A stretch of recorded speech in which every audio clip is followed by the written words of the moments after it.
Ubak polling do ubdi menteri ke Sarkar Jela, ubdi pej ikam jengok kai perthai lalai benjengok ikawai ke jeka jengok kai perthai. Kabla tip kerteng kumulumur to kabahap apa oput usam jengka raj nong po. Hakaban nakal yang jengki nong ilam raj, idon ni kajin temu ban penlong ikene ke jeka kum kawai ni ke jeka jengok kai perthai. Hakati ka singila senon lang do MLA ka nong po ubak amaral bonus Direktor Ketenat Tourism ba Siding do, Officer Ketenat Tourism Ribo District, lempet kiwe-kiwe kinong ilam jengka raj.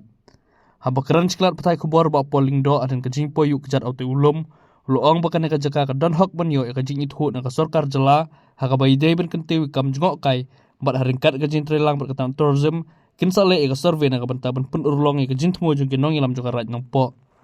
but hang ni ngi tang da ka basupet ko ni ru ngi itu ya ka potential jong ni ka jaka ka te kumba ka Dorbar hang ni ka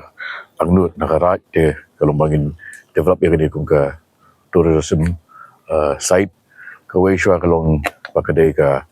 jaka ka ba ka ban ni ka view ka balong la no panoramic view of you ilut ya kasar nok po bat kisnang ba marjan na ke ni ka point la ban you iru wat ya kasar shalong de ka ba ar kalong bakum ka district headquarters kadang .com penyok shibun ka funding akan jingi debat ka tourism namar ba kani ka sektor ka ba la kiu stat ba but ka bala ban generate employment opportunities ban mi ki ka kamai na ban tagi samla bikinong shong shani de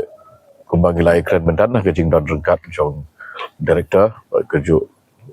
jing don tagi jong tourist officer angi kaba .com sha kalau ngin le ka feasibility study ngin nap bahai ni ke jaka but ngin jet ru ya ki activities ki ba on a priority basis ki activities items ki bala ban ra conclude shwaya ka revenue ti ngin le season le ya baro ru ka mlai ngin don ka ban face ya ka ti ngin le ru kumta ngin bang layo ya ka report jangka feasibility study ingin saya nanya syam nanya kenduk biang kenang bagilah ban prioritize industry items within kanu budget. How idea about tourism policy kejongi. Tourism policy 2023 lada pipek anto ngila identify ki line departments ke bangidan kampanye trai regat ke bat aduk mentahi ngi syam bakadan kejeng ya trailang jongi departments baru.